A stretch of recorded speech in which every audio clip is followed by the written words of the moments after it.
दोस्तों, आज हम बात करने वाले हैं इतिहास के एक ऐसे मशहूर हीरे की जीत को हासिल करने के लिए बड़े बड़े राजाओं ने कई जंगें लड़ी, लेकिन उसके बावजूद जब यह हीरा उनके पास पहुंचा तो अपने साथ एक ऐसा श्राप लेकर आया जिससे इसका कोई भी मालिक ना बन सका।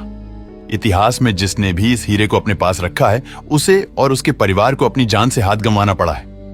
दोस्तों, मैं बात कर रहा हूं सबसे कीमती हीरो में से एक कोहिनूर की, जिसकी कीमत आज के हिसाब से करीब $13 बिलियन है। चलिए थोड़ा कोहिनूर की हिस्ट्री को समझते हैं। सच बताऊं तो इसके ओरिजिन का कोई भी प्रूफ नहीं है, पर ज्यादातर इतिहासकार मानते हैं कि ये हीरा भारत के गोलकोंडा रीजन में मौजूद कोलार माइन से साल 1100 में निकाला गया था।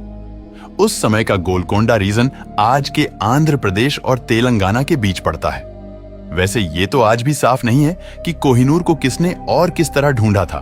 साल 1306 में सबसे पहली बार एक हिंदू ग्रंथ में कोहिनूर के बारे में लिखा गया, और हिस्ट्री बुक्स की माने तो मुगलों के पास यह हीरा सबसे लंबे समय तक रहा, और मुगल सम्राट शाहजहां ने तो अपना एक हीरो और सोने से जरा सिंहासन बनवाया था जिसे पीकॉक थ्रोन का नाम दिया गया। इस पूरे थ्रोन में कई कीमती हीरे जड़े हुए थे, जिनमें से एक कोहिनूर भी था।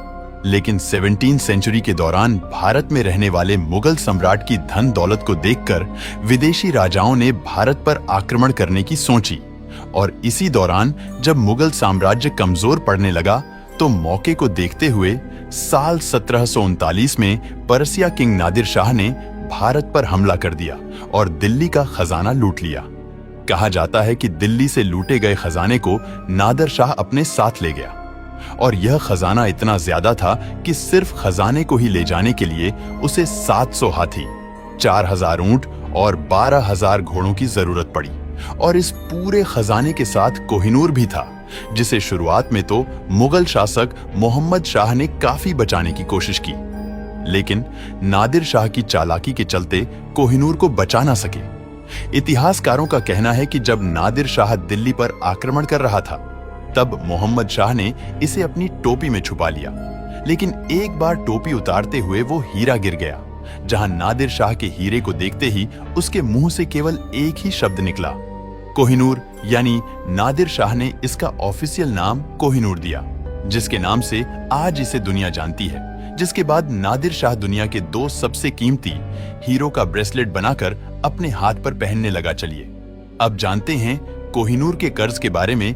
कोहिनूर के सबसे पुराने डॉक्यूमेंट में लिखा गया है कि जो भी कोहिनूर का मालिक होगा वह दुनिया जीत सकता है, लेकिन उसे कोहिनूर के श्राप यानी कर्ज को भी झेलना होगा, क्योंकि इतिहास को स्टडी करने के बाद एक अजीब पैटर्न दिखाई देता है, जिसमें इसके मालिक की कुछ सालों के बाद ही बेरहमी से मौत हो जाती है।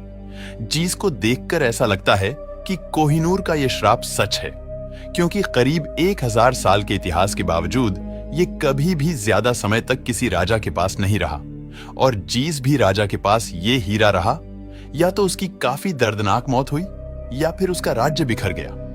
अगर कुछ फेमस उदाहरण की बात करें तो साल 1747 में जब नादिर शाह इस हीरे का मालिक बना तो उसके कुछ सालों के बाद ही उसके सबसे वफादार नौकर ने उसकी हत्या कर दी, जबकि हत्या के पीछे कोई बड़ा कारण भी नहीं था। इसके अलावा नादिर शाह के बाद जो भी उसकी गद्दी पर बैठा और इस हीरे का मालिक बना, उसका अंत काफी बेरहमी से हुआ। इसका एक उदाहरण नादिर शाह का पोता शाहरुख शाह है, जिसे केवल कोहिनूर के बारे में पूछने के लिए बेरहमी से मार दिया गया। शाहरुख शाह की मौत का तरीका काफी अजीब और डरावना था, क्योंकि बगावत के बाद उसके सिर पर मोल्टेन लेड डाल दिया गया और उसकी दर्दनाक तरीके से मौत कर दी गई।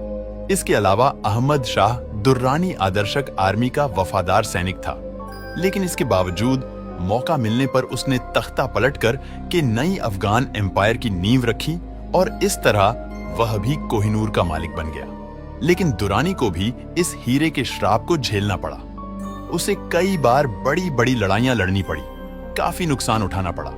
दुरानी परिवार के राजाओं की समय समय पर बेरहमी से हत्या हुई, और जब पूरा अफगानिस्तान कमजोर हो गया और दुरानी अंपायर के राजा शुजा शाह दुर्रानी मारे जाने के डर से अफगानिस्तान से भागकर साल 1809 में भारत आ गए, तब पंजाब के महाराजा रंजीत सिंह के पास शरण लेने के लिए शुजा शाह दुर्रानी ने कोहिनूर को महाराजा रंजीत सिंह को उपहार में दे दिया, जैसे ही कोहिनूर पंजाब में पहुंचा, मानो पंजाब पर भी इसका श्राप लग गया हो, क्योंकि इसके कुछ सालों के बाद ही ईस्ट इंडिया कंपनी ने पंजाब पर हमला करना शुरू कर दिया और धीरे धीरे पंजाब में सिख एम्पायर कमजोर होने लगा। साल 1839 में पंजाब के महाराजा रणजीत सिंह की मौत के बाद अंग्रेजों की नजर कोहिनूर पर पड़ी तो उन्होंने पंजाब से इसे लेने की कोशिश शुरू कर दी। कोहिनूर की खूबसूरती और कीमत के चर्चे पूरे इंग्लैंड में थे, इसीलिए ईस्ट इंडिया कंपनी किसी भी कीमत पर कोहिनूर को इंग्लैंड भेजना चाहती थी। लेकिन लंबे समय तक अंग्रेज इस मंसूबे में कामयाब नहीं हो पाए और उन्हें करीब 10 सालों का इंतजार करना पड़ा। साल 1839 में राजा रणजीत सिंह उनकी मौत के बाद पंजाब की गद्दी कई और सिख राजाओं ने संभाली और इस हीरे के मालिक बने, लेकिन इनमें से कोई भी ज्यादा समय तक पंजाब का राजा बनकर नहीं रह सका और केवल 4 सालों के बाद रणजीत सिंह का पूरा परिवार लगभग खत्म सा हो गया, जिसके आखिरी 2 मेंबर रणजीत सिंह की पत्नी रानी जिंदन कौर और उसका 5 साल का बेटा प्रिंस दलीप सिंह था। इस समय सिख साम्राज्य इतना ज्यादा कमजोर हो गया था कि उनके पास कोई भी दूसरा राजा नहीं था। इसीलिए 5 साल की छोटी उम्र में ही प्रिंस दलीप सिंह को महाराजा घोषित कर दिया गया। लेकिन पंजाब में सिखों की कमजोर स्थिति को देखते हुए ब्रिटिश सरकार ने साल 1849 में पंजाब पर आक्रमण कर दिया। इसी युद्ध में अंग्रेजों ने सिखों को हराकर पंजाब को ईस्ट इंडिया कंपनी का हिस्सा बना दिया और इस तरह वॉर के केवल 4 साल बाद ही राजा रणजीत की वाइफ को जेल में डाल दिया और उस समय के 15 साल की उम्र वाले दलीप सिंह को लंदन भेज दिया गया और अंग्रेज अपने मंसूबे में कामयाब रहे और कोहिनूर उनके पास आ गया और साल 1851 में हाइड पार्क ऑफ लंदन में कोहिनूर का एक प्रदर्शन रखा गया, जिसके अंदर ब्रिटेन ने भारत से लूटे गए कोहिनूर को दुनिया के सामने पेश किया, जहां पर पहली बार इंग्लैंड के लोगों ने कोहिनूर को अपनी आंखों से देखा।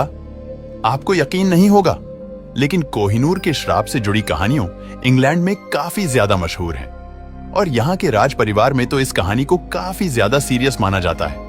इसीलिए कोहिनूर से जुड़ा हुआ क्राउन केवल वहां की रानियों को ही पहनाया जाता है। राजा का कोहिनूर पर कोई अधिकार नहीं होता, क्योंकि जीस हिंदू टेक्स्ट में कोहिनूर के श्राप से जुड़ी बात लिखी हुई है। वहां पर यह भी लिखा गया है कि इस हीरे को केवल महिला या फिर भगवान ही पहन सकते हैं और इन पर इस श्राप का कोई असर नहीं होगा।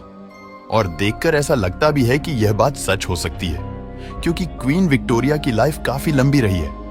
हाँ, वो बात अलग है कि आज इंग्लैंड पहले की तरह ताकतवर नहीं रहा। दोस्तों, वीडियो पसंद आया हो तो लाइक और शेयर करें।